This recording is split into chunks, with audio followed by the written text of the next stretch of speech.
नमस्ते। शिक्षा विवेचना कार्यक्रममा यहाँहरूलाई हार्दिक स्वागत छ। नेपालको ग्रामीण क्षेत्रमा स्वास्थ्यकर्मी पुग्न नसकिरहेको अवस्थामा चिकित्सक, त्यसमा पनि विशेषज्ञता हासिल गरेका चिकित्सक पुग्नु अचम्मकै कुरा हुन्छ।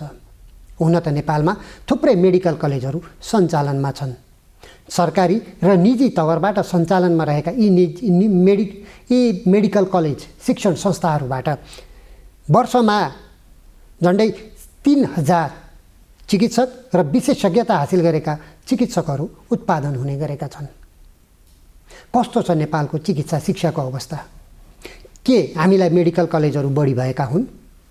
निजी मेडिकल कलेजहरूले सिट थप्नका लागि माग गरिरहेका बेलामा सरकारी स्तरमा खुलेका मेडिकल कलेजहरू भने सिटको क्षमता घटाइदेऊ भनिरहेका छन्। किन यस्तो अवस्था आयो लगायतका विषयमा आज हामी छलफल गर्दैछौँ चिकित्सा विज्ञान राष्ट्रिय प्रतिष्ठानका उपकुलपति प्राध्यापक डाक्टर DN शाहसँग। शाह सर, यहाँलाई कार्यक्रममा स्वागत छ। धन्यवाद।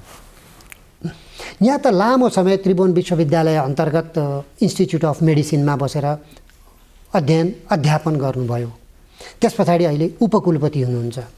के पाउनुभयो त? नेम्सको उपकुलपति भइसकेपछि नेपालको चिकित्सा शिक्षाको अवस्था कस्तो रहेछ? के पाउनुभयो?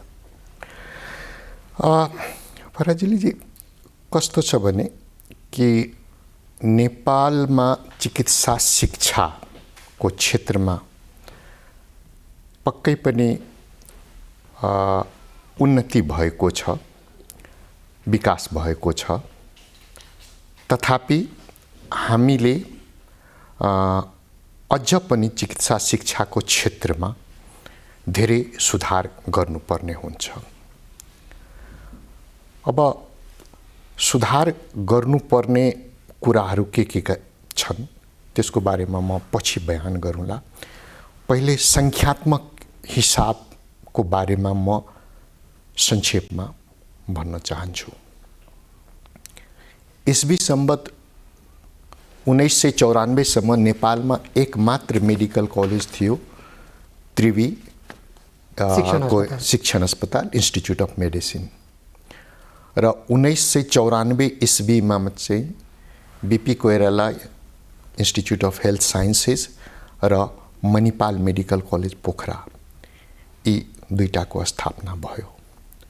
र आजको मितिमा नेपालमा 20 वटा मेडिकल कलेजहरू, चिकित्सा शिक्षा प्रदायक 6 वटा प्रतिष्ठानहरू छन् र डेन्टल कलेज पनि दर्जनभन्दा बढी छ। भन्नाले यति छोटो अवधिमा एउटा मेडिकल कलेजबाट 25-26 वटा चिकित्सा शिक्षा प्रदायक संस्थाको सङ्ख्यात्मक वृद्धि संसारको चिकित्सा शिक्षाको हिस्ट्रीमा कहीँ पनि छैन। यति छोटो अवधिमा मेडिकल कलेजमा सङ्ख्यात्मक वृद्धि चाहिँ भएको संसारको इतिहासमा कहीँ पनि छैन। अर्को एउटा उदाहरण दिन्छु। आज हामी कहाँ जति मेडिकल कलेजहरू छन्, हामी जस्तो लगभग जनसङ्ख्या भएका मुलुकहरूसँग त्यसको तुलना गर्ने हो भने हामी कहाँ मेडिकल कलेजको सङ्ख्या कम छैन। उदाहरण स्वरूप क्यानाडा, अस्ट्रेलिया, श्रीलङ्का, यी 3टा मुलुकहरूको चिकित्सा सेवा र शिक्षाको स्तर चाहिँ राम्रो, सङ्ख्यात्मक गुणात्मक दुईटै हिसाबले राम्रो मानिन्छ। र यी मुलुकहरूको तुलनामा चाहिँ हामी कहाँ कम मेडिकल कलेज छैन। उदाहरण स्वरूप श्रीलङ्कामा 9 वटा मेडिकल कलेज मात्रै छ, हैन? अस्ट्रेलियामा पनि 17-18 वटा मेडिकल कलेज मात्रै छ। र हामी कहाँ 20 वटा मेडिकल कलेज र 6 वटा प्रतिष्ठानहरू छन्। भन्नाले हामीले मुलुकलाई चाहिने स्वास्थ्य क्षेत्रका जनशक्ति तयार गर्ने संस्थाहरू क्षमताको हिसाबले प्राप्त गरिसकेका छौँ जस्तो मेरो आफ्नो व्यक्तिगत धारणा। तथापि मुलुकका केही दुर्गम क्षेत्रहरूमा चिकित्सा शिक्षाको व्यवस्था गर्नु उचित हुन्छ, किनभने जहाँ पनि चिकित्सा शिक्षाको व्यवस्था हुन्छ त्यहाँ चिकित्सा सेवाको समेत व्यवस्था भएको हुनाले त्यस्तो क्षेत्रहरूमा चिकित्सा शिक्षाको व्यवस्था भएको खण्डमा चाहिँ शिक्षा र सेवा दुईटैको विकास हुन्थ्यो र चाहिँ त्यस्तो क्षेत्रमा पढेका अध्ययन गरेका चिकित्साकर्मीहरू चाहिँ दुर्गम क्षेत्रमा काम गर्न सायद बढी उत्प्रेरित हुन्थे कि भन्ने मेरो धारणा हो। यो यसरी सङ्ख्यात्मक रूपमा जुन यो 20-25 वर्षको दौरानमा समयमा जुन भयो, यसलाई चाहिँ के व्यापारिक स्वार्थ लिनुहुन्छ कि हाम्रो यहाँको जनताको चाहिँ आवश्यकता हो कि के जस्तो ठान्नुहुन्छ तपाईँले? यसमा के छ भने कि मुलुकलाई आवश्यकता त पक्कै पनि रहेछ, त्यो कुराले चाहिँ हामी नकार्न सक्दैनौँ र कस्तो छ भने कि आजको जुन ग्लोबल सिचुएसन छ, चिकित्सा सेवा, चिकित्सा शिक्षा, साधारण शिक्षा सबैमा चाहिँ कमर्सियलाइजेसन भएको रहेछ। त्यो कमर्सियलाइजेसनलाई सही तरिकाले मोनिटरिङ गर्ने हो भने त्यसलाई नकारात्मक रूपमा लिनु हुँदैन। कुनै पनि मुलुकको सरकारले मात्र चिकित्सा शिक्षण संस्थाहरूको स्थापना गरेर सञ्चालन गर्न सकेको भए चाहिँ राम्रो, नेपालको हकमा पनि त्यो राम्रो हुन्थ्यो। जस्तो श्रीलङ्कामा एउटा पनि प्राइभेट मेडिकल कलेज छैन, हैन, तर उनीहरूको चिकित्सा शिक्षा, चिकित्सा सेवा दुईटै सार्क मुलुकहरूमा उत्कृष्ट मानिन्छ, हैन। अहिले श्रीलङ्काको परिस्थिति अर्कै भयो, त्यो त एउटा बेग्लै कुरा हो। तथापि समग्रमा चाहिँ उनीहरूको चिकित्सा शिक्षा सेवा, जनसाधारणको पहुँच चिकित्सा सेवामा त्यो चाहिँ अति नै राम्रो गनिन्छ। भनेपछि त सरलाई रोकेँ मैले, मोनिटरिङ सरकारी पक्षबाट राम्रो भइदियो भने निजी क्षेत्रबाट आउँदा पनि फरक पर्दैन, तर त्यसको लागि सरकार बलियो हुनु पर्यो र उसको चाहिँ अनुगमन, निरीक्षण र मोनिटरिङको काम चाहिँ राम्रो गरिदिनु पर्यो। म तपाईसँग सहमत छु र एक दुईटा कुरा म थप्न चाहन्छु। हजुर। यसको लागि चाहिँ सही नीतिको निर्माण गर्नु पर्यो। उदाहरण स्वरूप काठमाडौँको पपुलेसन जति छ र यो ठाउँमा आज जति मेडिकल कलेजहरू र प्रतिष्ठानहरू छन् त्यति संसारको यति पपुलेसन भएको थोरै सहरहरूमा छ। अर्कोतिर सुदूरपश्चिममा हेर्ने हो भने आजको डेटमा चाहिँ प्रयास हुँदैछ, हैन। कर्णालीमा बल्ल खुलेको छ। त्यो एउटा के छ भने कि इक्विटी इन डिस्ट्रिब्युसन त्यो चाहिँ हुनु पर्यो। मैले भन्न के खोजेको भने कि एउटा योजनाबद्ध तरिकाले विचार विमर्श गरेर उचित नीति लिनु पर्यो सरकारले र चाहिँ केही चाहिँ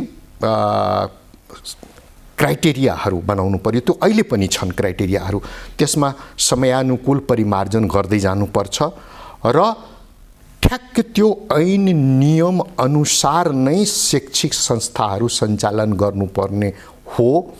पठन पाठन, चिकित्सा सेवा, केही रुरल एरियाको जिम्मेवारी सरकारी प्लस प्राइभेट मेडिकल कलेजेसलाई र चाहिँ जुन आर्थिक एउटा विचलनका कुराहरू सुन्नमा आउँछ, हैन, कि सरकारले तोकेको यति फी, मेडिकल कलेजले लिएको यति फी, त्यसको लागि चाहिँ एकदम मलाई लाग्छ कि स्ट्रिक्टली नियमानुसार जानुपर्ने हुन्छ।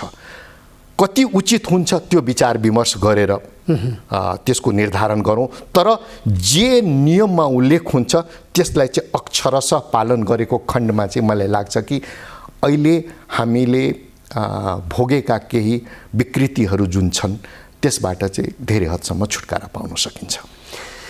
यो मेडिकल कलेजहरू, प्राइभेटमा खुलेका मेडिकल कलेजहरू, शिक्षण संस्थाले के भन्छन् भन्दा हामीलाई सिट थप्देऊ भन्छन्, तर सरकारी तवरबाट खुलेकाहरूले के भन्छन् भन्दा हामीलाई सिट बढी भयो घटाइदेऊ भन्छन्। यो किन मिसम्याच? दिनुपर्ने त सरकारीमा बिरामीको फ्लो पनि राम्रो छ, दक्ष जनशक्ति पनि त्यही छ, त्यही पनि उनीहरू सिट घटाइदेऊ भन्छन्। प्राइभेटमा सिट बढाइदेऊ बाबा, उनीहरूसँग पूर्वाधार छैन, बिरामी छैन, दक्ष जनशक्ति छैन, उनीहरू सिट बढाइदेऊ भन्छन्। यसमा किन तालमेल मिल्दैन? मलाई अलिकति एउटा हार्स शब्द भन्न चाहन्छु, त्यसको लागि म क्षमा पाऊँ। यसमा चाहिँ कता कता विभिन्न व्यक्ति र क्षेत्रहरूको स्वार्थ संलग्न हो कि?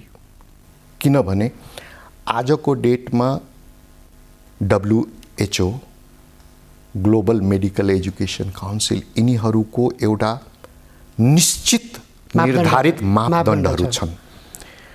यति सङ्ख्यामा MBBSमा विद्यार्थी पढाउने हो अथवा MDमा पढाउने हो भने त्यसको लागि कति बेड चाहियो, होस्टल कति चाहियो, लाइब्रेरी कस्तो चाहियो, उपकरणहरू के चाहियो, अरू कुराहरू के चाहियो, त्यसको मापदण्ड निर्धारित छ।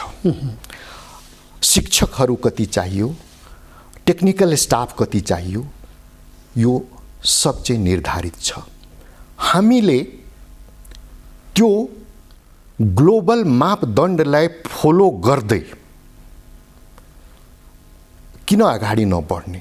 यदि कुनै मेडिकल कलेजको आज भारतमा र इभन श्रीलङ्कामा कोलम्बो मेडिकल फ्याकल्टीमा, त्यहाँ मेडिकल कलेज भन्दैन, कोलम्बोको मेडिकल फ्याकल्टी भन्छ, त्यहाँ चाहिँ 175 जनाको इन्टेक छ। तर उनीहरूसँग ठुलो अस्पताल छ, नेसनल हस्पिटल श्रीलङ्काको छ, 3000 भन्दा बढी बेड छ हैन। यो सार्क मुलुकमै सबभन्दा ठुलो अस्पताल मध्ये एक हो त्यो हैन। र त्यसै हिसाबले पूर्वाधारहरू छन्, शिक्षकहरू छन् र उनीहरूको शैक्षिक प्रोग्राम चाहिँ एकदम उत्कृष्ट छ। अर्कोतिर अल इन्डिया इन्स्टिच्युटले 60-65 जना मात्रै MBBS को पढाइ गर्छ। त उनीहरूको आर्गुमेन्ट के छ भने कि MBBS को पढाइ अरू मेडिकल कलेजहरूले समेत गर्छन्, हामीले पोस्ट ग्रेजुएसन र त्यसपछिको DM MCH इत्यादि कोर्समा चाहिँ बढी विद्यार्थीहरू ट्रेन गर्छौँ। उदाहरण स्वरूप आज आँखा विषयको लिने हो भने अल इन्डिया इन्स्टिच्युटमा वर्ल्डको लार्जेस्ट रेसिडेन्सी प्रोग्राम हो, सबभन्दा बढी MD पढाउने आँखा विषयमा त्यहाँ छ, एम्समा छ। त्यस्तै अरू विषयमा छ कि globally one of the highest number of post graduate students, उनीहरूको एम्फेसिस चाहिँ पोस्ट ग्रेजुएट एजुकेसनमा छ। भारतकै चण्डीगढमा हो हेर्ने हो भने त्यहाँ पोस्ट ग्रेजुएसनको पढाइ मात्रै हुन्छ। त ग्लोबल मापदण्डलाई फलो गर्दै र आफ्नो निडलाई एनालाइसिस गर्दै बडो ठोस नीति लिएर अगाडि बढेका छन्। र बिरामी कति हेर्छन्? हाम्रो नेपालका सम्पूर्ण सरकारी अस्पतालले हेरेको आधी बिरामी भन्दा बढी अल इन्डिया इन्स्टिच्युटले मात्रै हेर्छ। इस्वी सम्बत 2019-20 मा अल इन्डिया इन्स्टिच्युट र त्यसका सेन्टरहरूले 44 लाख बिरामी हेरेका छन्। हाम्रो वीर अस्पतालले 3,38,000 बिरामी मात्रै हेरेछन्। उनीहरू 2 लाख भन्दा बढी अपरेसन गरेका छन्, हामीले 13,000 अपरेसन गरेका छौँ। भनेपछि हाम्रा शिक्षण संस्थाहरू जुन सरकारी तवरमा खुलेका छन्, चाहे त्यो त्रिभुवन विश्वविद्यालयको IOM होस्, चाहे NAMS होस्, चाहे पाटन स्वास्थ्य विज्ञान प्रतिष्ठान हुन्, चाहे धरानको मेडिकल कलेज होस्, यी सबैहरूलाई के पोस्ट ग्रेजुएट तर्फ मात्रै केन्द्रित गर्दा राम्रो हुन्छ त?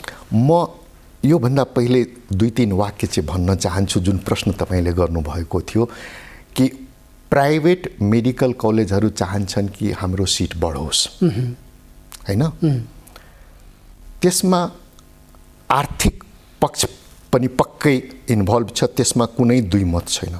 तर हाम्रो नियामक निकायहरू, मोनिटरिङ एजेन्सीजहरूले के हेर्नु पर्यो भने त्यो पूर्वाधार चाहिँ छ कि छैन। यदि हो रहेछ भने त मेरो आफ्नो धारणा उनीहरूलाई चाहिँ थपिदिउँ सिट। दिनुपर्छ, किनभने त्यहाँ नेपाली विद्यार्थीहरू पनि पढ्छन् र विदेशी विद्यार्थीहरू आएर हामीले विदेशी मुद्रा आर्जन गर्ने एउटा उपाय हुन्छ र शिक्षा के अरे स्वास्थ्य क्षेत्रका व्यक्ति बाहेक अन्यले पनि रोजगार पाउँछन्। तर यो ठुलो तर हो, तर चाहिँ मापदण्डहरू चाहिँ पुरा हुनै पर्छ। यसैमा रोकेँ। तर चाहिँ मेडिकल कलेजहरू के भन्छन् भन्दा अहिले तोकेकै पूर्वाधार जुन मापदण्ड तोकेको छ त्यही नै बढी भयो भनिरहेका छन् नि त। त्यसको विश्लेषण गरौँ। हाम्रो मापदण्डको आधारहरू निर्धारित छन्। त्यो निर्धारित मापदण्ड अनुसार यदि कसैले बढी भाषा भने त्यसलाई घटाइदिऊ। सम्पूर्ण मापदण्ड पुरा गरेका छन् भने त्यो कति विद्यार्थीको इन्टेकको लागि भर्नाको लागि चाहिँ उचित हो त्यो विचार गर्नुपर्ने हुन्छ हामीले। अब शिक्षण अस्पतालको कुरा गर्नुभयो कि त्यहाँ सिट घटाउने कुरो गर्दैछ भने त हामीले सबै कुरा विश्लेषण गर्नुपर्छ। जस्तो कि केही कुराहरू म शिक्षण अस्पतालसँग लामो समयसम्म आबद्ध भएको कारणले गर्दा भन्दैछु कि जस्तो 100 विद्यार्थी राखेर पढाउने कक्षा कोठा उनीहरू कहाँ चाहिँ आजसम्म छैन, हैन। जापान सरकारले जति बेला बनाएको थियो 30 जना विद्यार्थीको भर्नाको लागि पूर्वाधारहरू बनाएका थिए। त्यहाँ चाहिँ कक्षा कोठाहरू चाहिँ 30 देखि 40 जना विद्यार्थी बस्ने क्यापेसिटीको थियो। त्यसमा केही परिमार्जनहरू भएका छन्, बीचको वाल चाहिँ भत्काइएको छ। तथापि त्यसको चाहिँ सही विश्लेषण गरेर कसैले भन्छ कि मेरो बढाइदेऊ, कसैले भन्छ कि मेरो घटाइदेऊ, उहाँहरूको भनाइको आधारमा जानुभन्दा पनि त्यसको चाहिँ सही मूल्याङ्कन गरेर शिक्षकको सङ्ख्या, ल्याबोरेटरी, हस्पिटल बेड्स, अन्य पूर्वाधारहरू पुगेका छन् भने त्यही अनुपातमा सिट दिनुपर्ने हुन्छ भन्ने मेरो धारणा हो। आइओएमकै कुराकानी गरौँ। आइओएमले अहिलेसम्म त्यही जापानले बनाइदिएको थियो त्यसैमा भर पर्ने, मेरो चाहिँ सिट घटाइदियो भन्न मिल्छ। उसले चाहिँ कक्षा कोठा चाहिँ बढाउन सक्दैन। बढाएका छन्, अहिले चाहिँ बढाएका छन्, अझ पनि बढाएर अझै त्यसलाई चाहिँ 100लाई चाहिँ 150 सिट हामी पढाउँछौँ भन्नुपर्नेमा घटाइदेऊ भन्दा कता कता चाहिँ व्यापारिक स्वार्थले गरेर चाहिँ डाक्टर साहबले पनि अघि भन्नुभयो यस्तो चाहिँ त्यसले गर्दाखेरि त हो, व्यापारिक नभनौँ निहित स्वार्थ।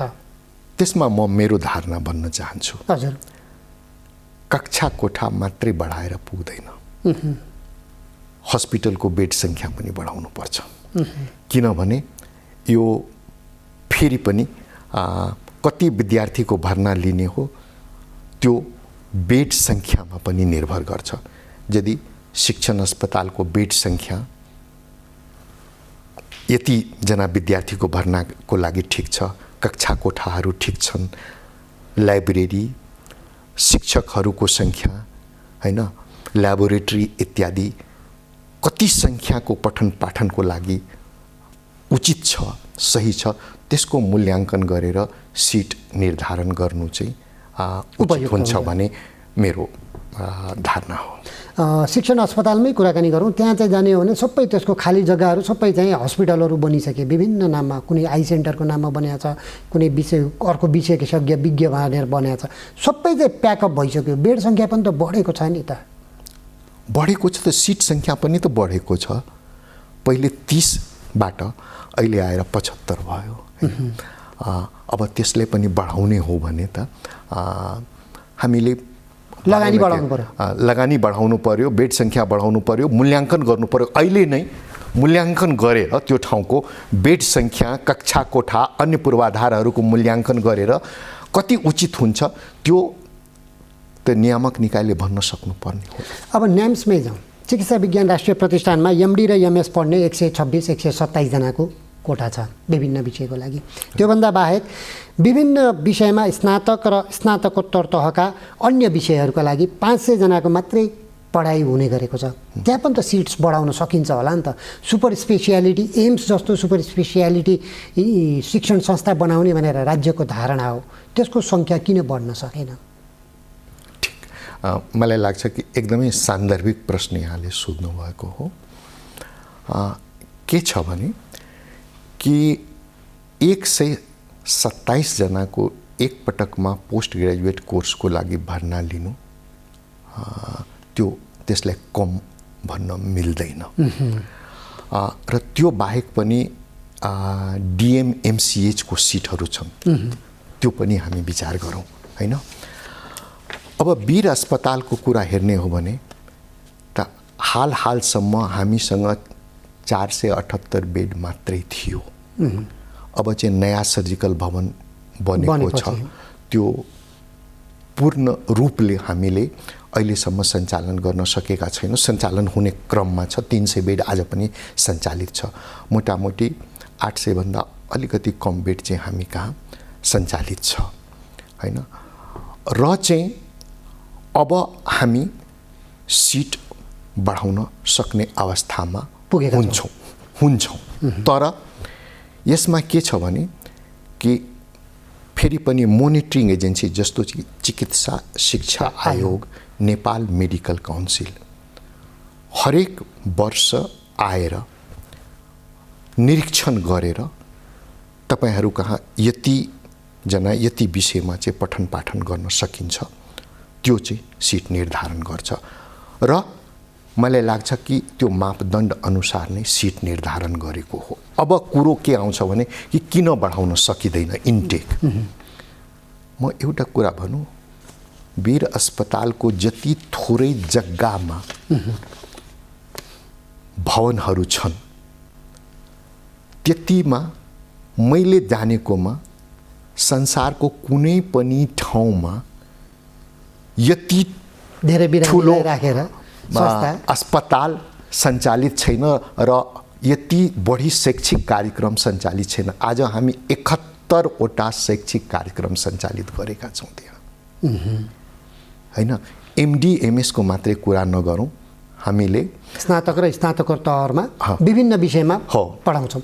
अब अन्तिममा छ डाक्टर साहब, हाम्रो चाहिँ निर्धारित समय सकिएको छ। शिक्षाको गुणस्तरको कुराकानी गरेर चिकित्सा शिक्षाकोमा चाहिँ के समस्या छन् छोटकरीमा भनिदिउँ न। बुँदागत रूपमा भनिदिँदाखेरि चाहिँ त्यो सुधार गर्न के गर्नुपर्छ, के समस्या देखिनुहुन्छ? मलाई के लाग्छ भने एक त हामीले हाम्रो स्वास्थ्य शिक्षाका संस्थाहरूको इन्फ्रास्ट्रक्चर बढाउनु पर्छ, त्यसलाई बेटर गर्नुपर्छ। उपकरणहरू अझ चाहिँ थप्नुपर्छ, लगानी बढाउनु पर्छ। विभिन्न क्षेत्रमा अहिले पनि लगभग हरेक संस्थामा चाहिँ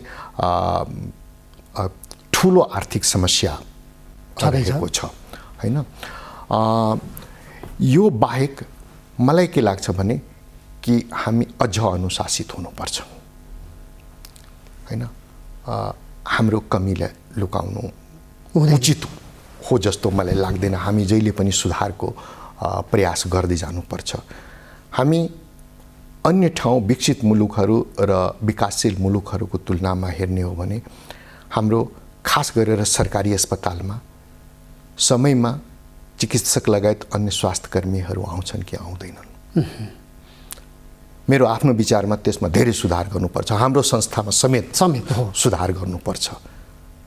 पूर्ण समय बसेर काम गर्छन् कि गर्दैनन् हैन। र चाहिँ त्यसपछि शिक्षण प्रशिक्षणमा जति समय दिनुपर्ने हुन्छ त्यति दिइराखेका छन् कि छैनन्। मलाई लाग्छ कि मैले भनेका यी सबै क्षेत्रहरूमा अझ धेरै सुधारको आवश्यकता छ। अब हामीले उदाहरण दिने हो यो ठाउँमा भने अल इन्डिया इन्स्टिच्युटको दिन्छौँ, बङ्गलादेशको शेख मुजिब मेडिकल कलेजको उदाहरण दिन्छौँ, पाकिस्तानको कराची र लाहौर इत्यादिको केही संस्थाहरूको उदाहरण दिन्छौँ, श्रीलङ्काको उदाहरण दिन्छौँ। त्यहाँ कस्तो छ भने कि शैक्षिक संस्थाहरूमा चाहिँ नन प्र्याक्टिसिङ सिस्टम छ। सरकारले एउटा उचित कम्पेन्सेसन चिकित्सक र अन्य स्वास्थ्यकर्मीहरूलाई दिन्छ कि बाहिर प्र्याक्टिस नगर, एक चिकित्सक एक स्वास्थ्यकर्मी एक संस्था त्यस्तोमा काम गर्छन्। र अल इन्डिया इन्स्टिच्युटको कतिपय ओपिडीहरू त्यहाँका स्वास्थ्यकर्मीहरू थप केही पनि नलिकन 8 बजे 9 बजे रातिसम्म सञ्चालित हुन्छ। भिड यति हुन्छ, चाप यति हुन्छ कि 5 बजेसम्म नै सबै बिरामी हेर्न सक्दैनन्। उनीहरू हेरिराखेका छन्, बङ्गलादेशमा पनि हेर्दैछन्, पाकिस्तानमा पनि हेर्छन्, श्रीलङ्कामा पनि हेर्छन्, हामी कहाँ पनि शिक्षण अस्पतालमा केही विषयहरूमा हेर्छन्, वीर अस्पतालमा पनि त्यस्तो ओभरटाइम चाहिँ हेर्ने गर्छ। तर यसमा चाहिँ अझ सुधार ल्याउनु पर्छ र हामी स्वास्थ्य कर्मीहरू चाहिँ एकदमै जिम्मेवार भएर एउटा हामी इमानदार भएर जिम्मेवार भएर यो हामी जीविकाको लागि मात्रै होइन, त्यो पनि महत्त्वपूर्ण हो, त्यसको लागि चाहिँ उचित प्रबन्ध हुनै पर्छ। तर हाम्रो जिम्मेवारी योभन्दा ठुलो छ, एउटा अति संवेदनशील मानवीय जिम्मेवारी हो। त्यो हामीलाई आत्मबोध आयो भने चाहिँ स्वस्फूर्त रूपले चाहिँ हामी बढी बिरामी हेर्ने, बढी अपरेसन गर्ने, बिरामीहरूसँग राम्रो व्यवहार गर्ने। मेरो एउटा मोटो म जहिले पनि पढाउँदा भन्दैछु कि affordable quality health service at affordable cost with respect to the service seeker. हस्, धन्यवाद छ सर, हाम्रो कार्यक्रममा आइदिनु भयो र चाहिँ नेपालको चिकित्सा शिक्षाको अवस्थाको बारेमा हामीलाई केही जानकारी दिनुभयो र यसरी छलफल गर्ने अवसर दिनुभयो, मौका दिनुभयो, यसको लागि यहाँलाई धन्यवाद। यहाँलाई पनि धन्यवाद। मलाई यहाँ आएर आफ्नो विचारहरू चिकित्सा शिक्षाको क्षेत्रमा राखिदिने अवसर दिनुभएकोमा, चिकित्सा शिक्षाको क्षेत्रमा म लगभग 40 वर्षदेखि संलग्न छु र चाहिँ आफ्ना केही अनुभवहरू यहाँ सेयर गर्नु पाएमा धेरै धेरै धन्यवाद। धन्यवाद। आदरणीय दर्शकवृन्द, आज हामीले चिकित्सा विज्ञान राष्ट्रिय प्रतिष्ठान न्याम्सका उपकुलपति प्राध्यापक डाक्टर DN शाहसँग नेपालको चिकित्सा शिक्षाको अवस्थाका बारेमा कुराकानी गऱ्यौँ। उहाँ भन्नुहुन्छ सरकारी निकायमा खुलेका सञ्चालन भएका शिक्षण संस्थाहरूको भौतिक पूर्वाधारमा सुधार गर्नुपर्ने आवश्यकता छ, त्यसको लागि लगानी समेत बढाउनुपर्छ। त्यति मात्र होइन, निजी तवरबाट खुलेका मेडिकल कलेजहरूको अनुगमनको कार्यलाई निकै बढाउनु पर्नेछ र त्यसलाई तीव्रता र कडाइका साथ पालन गर्ने अवस्थाको सिर्जना गर्नुपर्छ। आजको लागि यति नै। अर्को साता हामी फेरि शिक्षा क्षेत्रकै अर्का व्यक्तिसँग बसेर यसरी नै छलफल गर्नेछौँ। त्यतिन्जेलसम्म म रविचन्द्र पराजुलीका साथै स्टुडियोमा रहनुभएका सम्पूर्ण प्राविधिक साथीहरू सबैलाई बिदा दिनुहोस्। नमस्ते।